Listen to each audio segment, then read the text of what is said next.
Mga kababayan, especially yung mga OFW po natin na gustong mag-share no, ng kanilang donasyon sa mga nasalanta po ng lindol dito po sa may Cebu. Mag-ingat po kayo kasi itong mga DDFs vlogger ngayon, sila ho mismo ngayon ang naglalaglagan kasi may isang grupo ata doon na nanghihingi po ng tulong. Kasi mga kababayan, nag-aaway-away ho sila sa pera eh. Kasi ito pang matindi, ginagamit pa nila ngayon itong dilubyo na nangyari dyan sa may Cebu para nga naman ano na naman to, makakuha na naman ng pera, makahingi na naman ng pera sa kanilang mga followers.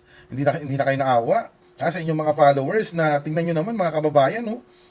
Hindi naman ho nila pinupulot yung kanilang kinikita dyan sa ibang bansa, di ba?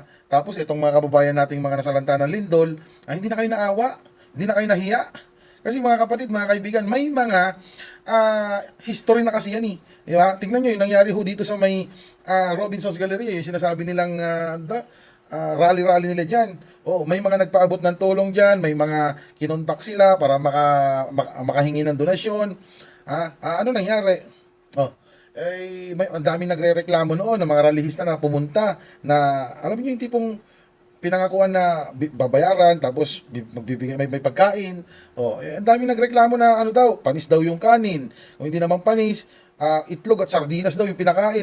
Mga kababayan, ang laki po ng pera na likom nila diyan.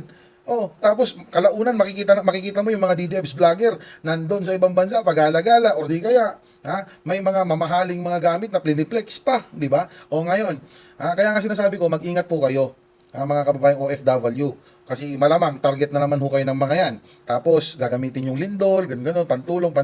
Baka kalaunan, mauulit muli yung ginawa nila na makikita natin, pa-travel sila, kung saan sila pumupunta, di ba? Tapos may mga pliniplex na gamit. My goodness talaga, alam niyo naman na yung mga DDS vlogger na yan, mga kababayan.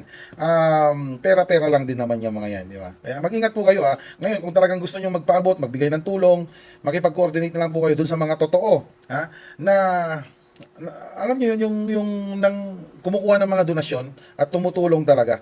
Or di kaya mismo makipag-coordinate na lang po kayo sa LGU ng Cebu City, gano'n. Or di kaya kung sino pwedeng malapitan doon. Huwag na ho kayo sa mga vlogger magbigay. Gagamitin lang nila yung pera ninyo at baka mamaya hindi pa mapunta doon sa mga nasalanta, baka mamaya, no, gagamitin lang nila yan para sa kanilang personal na interest. Okay?